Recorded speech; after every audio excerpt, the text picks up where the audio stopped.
Hello and welcome to another edition of the How to Grow Your E-commerce Business podcast. As ever, I'm here with my partner in crime, Tom. Tom, what are we going to talk about today?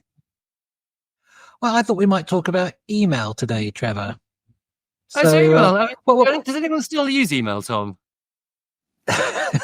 In this age of WhatsApp, less so, I would imagine. I don't know about you, but all my kind of chatting with friends is done on WhatsApp, and I still have a personal email and I use it for a lot less, but I still look at it. And do you know what? I'm going to slightly dispute that and say that emails actually there's still billions and billions of emails sent every day. Mm-hmm. So it's still hugely popular, and I think it's it's still one of the best ways of attracting people back to your site. And of all the email marketing things you could do, it probably has the best return on investment. I mean, I think you're right in saying fundamentally free. No, it's true that people use email less, but it is also true that email is a very successful and cost-effective way of reaching not just your existing customers, but also people who have gone onto your website and expressed an interest in what you do. So, it's particularly good for talking to your existing customers, but the cost of doing it are extremely low. It's practically free to send an individual email. You do need to get some kind of email platform. We'll talk about those probably later, I'd imagine. But we've seen with a client just recently, so over Black Friday, in fact, that the client said to me, why has the website done so much better than Amazon this year? And when I looked into it, you could see that for the whole of kind of October, November, until midway through November, the website and Amazon were kind of doing roughly the same as each other. And then, from middle of November, the website just went ballistic, and Amazon went up. Amazon kind of doubled, and that was pretty good. But the website went up by a factor of 5. And when I looked into it, you could see the individual spikes of the daily track from emails, and it was emails that was driving all of the incremental sales compared to Amazon. So if you've got a good email address book, then it's a huge asset to your business. I think you kind of hit the nail. Another good point about email there, because the thing is about email that if you sell on a website, you own the customer and you can market them as you like. So you've got their email address, you can collect it, and you can send things to them. Now on Amazon, you don't have that. You can't actually message them. In fact, it's against Amazon's rules. Now I believe that in the future, Amazon is talking about launching an internal email program. So you will begin to have those kind of facilities in Amazon. But at the moment, you can't do that on pain of having your account shut down. So don't do it, boys and girls. So email is, it is a very powerful way of bringing people back to the website. Yeah. Let's just talk about the different types of emails. So obviously, if you're an e-commerce seller, there's different. There's the transactional emails, the kind of emails you send to people to keep them up to date with the order process.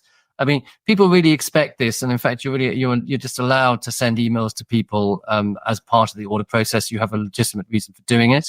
And then there's marketing style emails, and what we mean by that is broadcast emails where say you have a campaign, where you have an offer, someone sign up to your list, and you send it out to them. Or there's emails which so-called flow emails, where you would set up and a sequence of emails based around events. So that could be, for example, it's 6 months since the last purchase. You send them a flow which is called a Winback flow, where you say, please come back to the site. Here's a discount. Or you can do things like an abandoned cart flow, where they've gone to the site, they've added something to the basket and haven't purchased it, and it sends them a series of emails to encourage them to come back. So there's different ways that you can use email. Tom, tell us more about the best ways of sending emails. What platforms to use? Well, like everything, there's a million different platforms out there. We obviously recommend people to use Shopify as a website. We've talked about Shopify in the past. Shopify has its own inbuilt email system, which is absolutely fine and pretty cheap. We have found that when we have shifted people from the Shopify system onto a standalone system, that the conversion rate of those emails has improved. So I don't actually know why, I haven't been able to fully understand that point, but we certainly get much better open rates and response rates on on emails that come out of other systems. So the two that we probably have most familiarity with, and the two of the biggest in the market, are Mailchimp, which a lot of you will know well, and Klaviyo, spelt with a K if you're looking for it. Both of them are pretty good. They will have, they've both got really good integrations into platforms like Shopify, so the two talk to each other. They both of them allow you to set up flows. You can set up some fairly basic flows in Shopify, but you can do much more in both Mailchimp and Klaviyo. Yeah, they're much more powerful. I don't know. It might be with Shopify. I don't know how they send their emails, whether they send from the Shopify domain or your own domain. I don't know how it's done. As far as I recall, I might be wrong on this. You can stick in the address that you want those emails to go from. So look at you. Yeah, it might be. I mean, there's probably something to do with because a lot of the issues with email and shared servers as to whether how the deliverability of messages that come from something like Mailchimp might just be better than something like Shopify. I think you pay for it. You do. The abandoned cart email we tend to leave within Shopify, and if you do no other email, then do an abandoned cart email. So that is for people who have almost completed the purchase and have either left their email address in there or have registered it for an email at an earlier date, and they, for whatever reason, haven't completed. So if you do nothing else, just set that thing up and it will just deliver a steady stream of business that you would have lost otherwise. It is just free money. So please do. What would you say? Okay, let's talk about collecting emails. What are the considerations when you're collecting people's emails? What do you have to? Do you need to get permission? What do you have to make sure you do? Well, there's this law called GDPR, which stands for, I'm going to get it wrong. It's I just don't know. I have no idea. It's called GDPR. And you have to be careful. It's about personal privacy. It's data protection is what it stands for. General Data Protection Regulations. That's what it stands for. And it came in probably, was it 2016, 17, that kind of time. And it just applied a whole load of regulations to people who want to do exactly what we're talking about, sending out emails. Fundamentally, you either have to have somebody's approval to send them an email, or you need a valid business reason to do it. Now, sending out marketing emails is a valid business reason. So you could argue that you don't need approval to send people emails.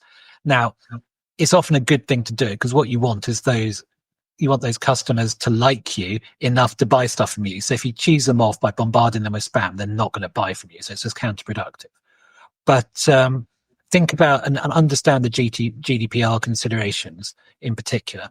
So once you've understood those, then one really good way of getting people to sign up for email is having a pop-up. I'm sure you've all seen it when you've gone on to sites where, you've been on the site and you can set the amount of time, but let's say for 30 seconds, and a pop-up set comes up saying, would you like to, sign up for our newsletter? And quite often that comes with a discount, 10% off your first purchase or something like that. And you would be surprised, or maybe you wouldn't if you're doing this already, by how many people sign up, express an interest in your products and don't buy anything. So these are people who, they're on your list once you've got their email. They're warm leads, they're not cold leads. They're people who have said, yes, I'm interested in you.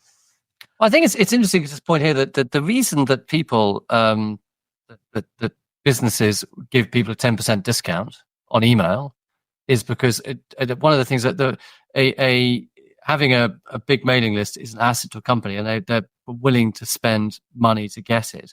And actually, when valuing a company, the size of the email list is something that people look at.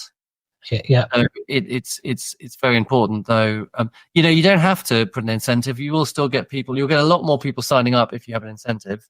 Then, of course, a lot of people like me just sign up to get the incentive and then unsubscribe again. Well, you are quite diligent at your unsubscribing, and you do love a free trial and a free offer. You're one of the few people who's really good at switching it off once it's finished. So. Well, I'm yes, I do love a free trial and a free offer. I have come unstuck at various points, but yes. So pop-ups, what else? We talked about incentives to sign up. What about the checkout? What do you have to, would you recommend having a checkout? Yeah, definitely. Yes. So, I mean, you'll all have seen this on the checkout screen. You get boxes there, which is, subscribe me. Do you want to subscribe to emails? Are you happy to be sent emails? And people word it in different ways, but fundamentally, it's a really good place to put it, because people are engaging with you, that have bought from you, so that they're feeling happy towards you at that point. Yeah, I think it's a bit of a grey area whether you're supposed to have it pre-ticked or not. I think if you're being very careful, you wouldn't. I think it's probably more black and white than grey, in that you shouldn't do it. Well, I don't know.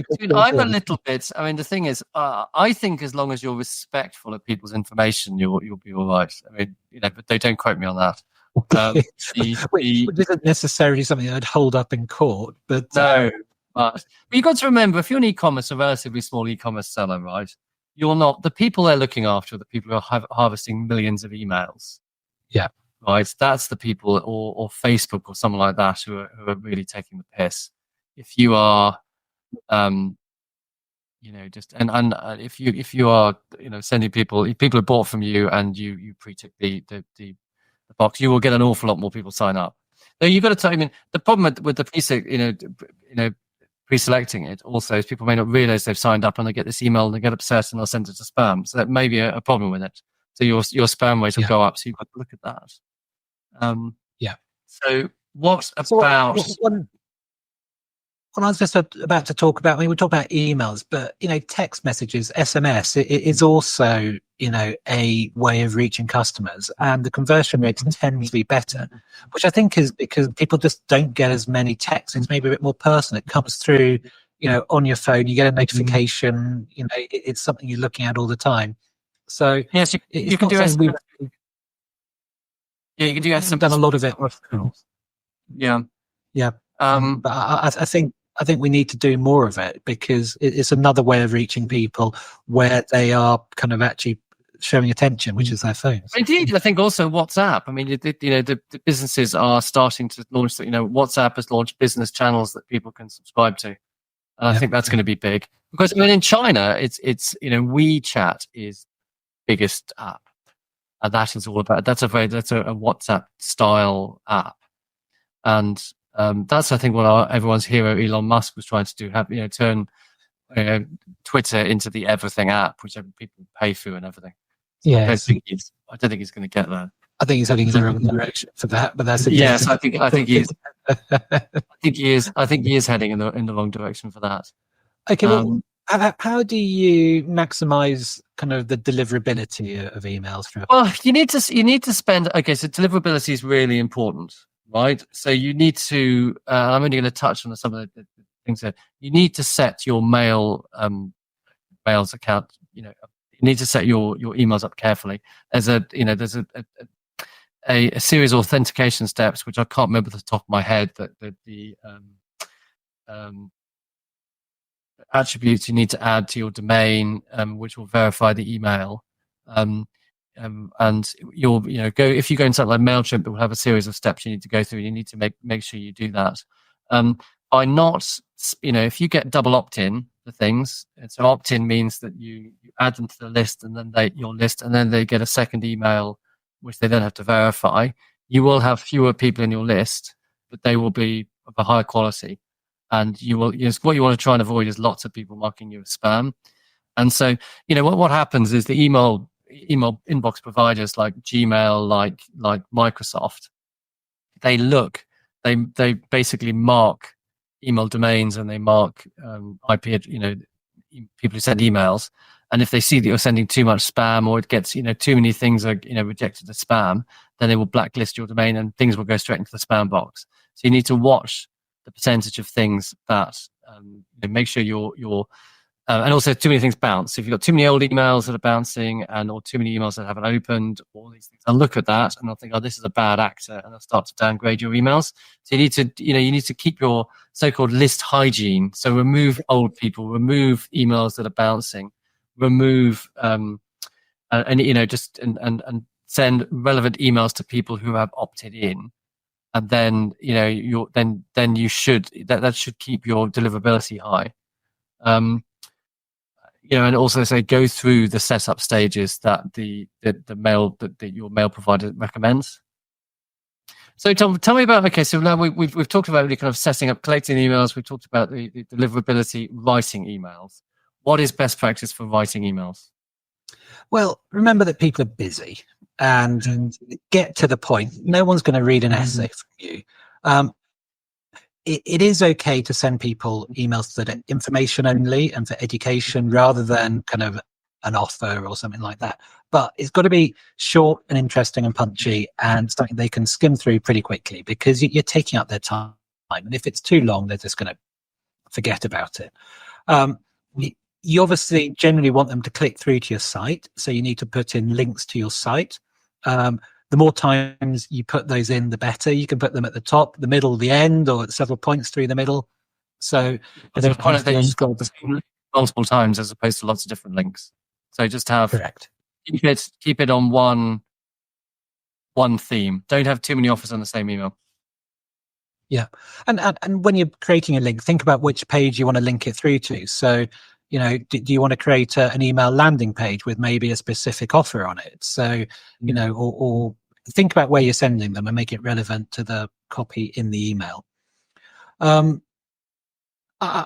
think, as I said, people are willing to read stuff from you. If they're interested enough to sign up without buying, they probably want to hear something from you. So make your emails interesting, educational, and keep them as far away from spam as you can. And think about the words you use as well, because a lot of email systems have filters in them. So if you use words like, I don't know, Viagra, or the kind of thing that, you know what I mean? My spam is full of, maybe it's my age, but get free or low cost Viagra through the post and stuff like that. And it all just goes straight into spam. So if you're using any of those kind of spammy type words, the chances are they might go through to spam. So use proper words and keep it to sensible content. And just think a little bit about what you're saying and make sure it's not too spammy, because if it is too spammy, it will get classed as spam.